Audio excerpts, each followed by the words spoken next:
Ready? Let's go. Assalamualaikum warahmatullahi wabarakatuh. Perkenalkan, nama saya Husnawati, NIM 20042213 dari jurusan Ilmu Administrasi Negara.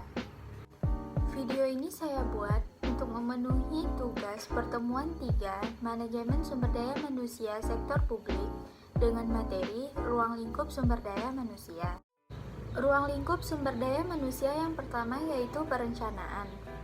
Perencanaan sumber daya manusia adalah proses menilai kebutuhan dan ketersediaan sumber daya manusia, serta dilakukan untuk menentukan keputusan seperti apa yang akan dilakukan jika ketersediaan sumber daya manusia itu naik atau turun, serta bagaimana integrasinya untuk memenuhi kebutuhan perusahaan. Perencanaan ini menjadi langkah untuk merencanakan jumlah dan kualitas sumber daya manusia yang harus disediakan, baik itu untuk masa sekarang maupun untuk masa yang akan datang. Ruang lingkup yang kedua yaitu rekrutmen dan seleksi. Rekrutmen atau penarikan tenaga kerja merupakan proses pencarian dan penarikan para calon karyawan yang mampu untuk melamar sebagai karyawan. Rekrutmen ini dilakukan dalam rangka memperoleh dan memiliki sumber daya manusia yang berkualitas dan memiliki loyalti terhadap perusahaan. Tujuan dari rekrutmen ini adalah untuk memikat pelamar yang memiliki kompetensi dan memiliki minat untuk menjalankan tugas pada posisi pekerjaan yang tersedia, serta mendapatkan karyawan yang baik serta loyal terhadap perusahaan, dan untuk meningkatkan citra umum perusahaan.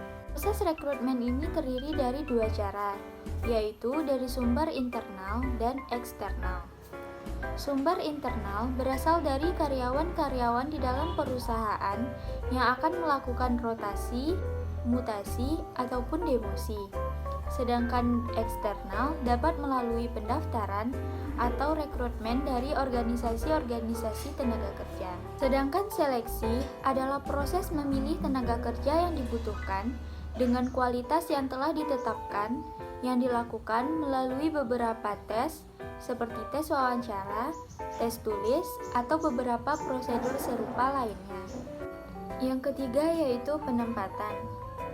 Penempatan adalah sebuah proses menempatkan karyawan atau sumber daya manusia sesuai dengan bidang yang telah ditetapkan sebelumnya. Penempatan karyawan ini juga dapat dilakukan berdasarkan hasil tes yang dilalui ataupun berdasarkan hasil kemampuannya pada proses pelatihan yang telah dilalui karyawan tersebut. Yang keempat yaitu pengembangan.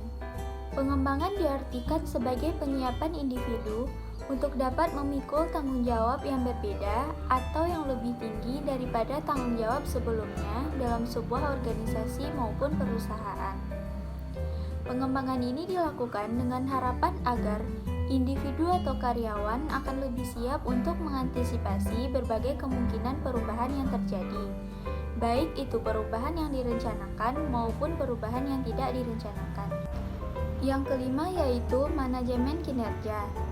Manajemen kinerja adalah proses untuk mengembangkan sumber daya manusia yang ada dalam suatu organisasi atau perusahaan.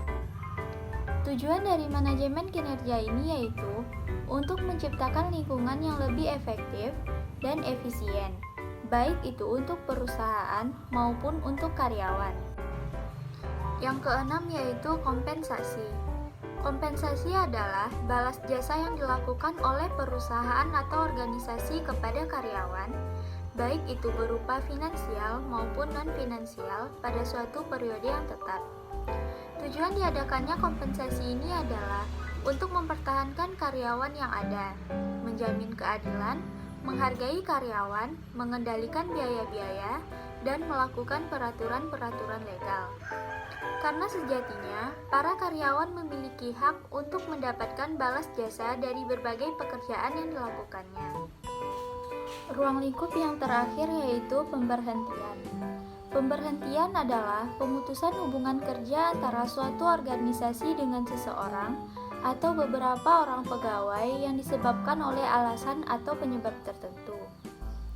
Biasanya, pemberhentian terjadi karena beberapa sebab, seperti keinginan perusahaan, keinginan karyawan, pensiun, kontrak kerja berakhir, meninggal, dan alasan kesehatan.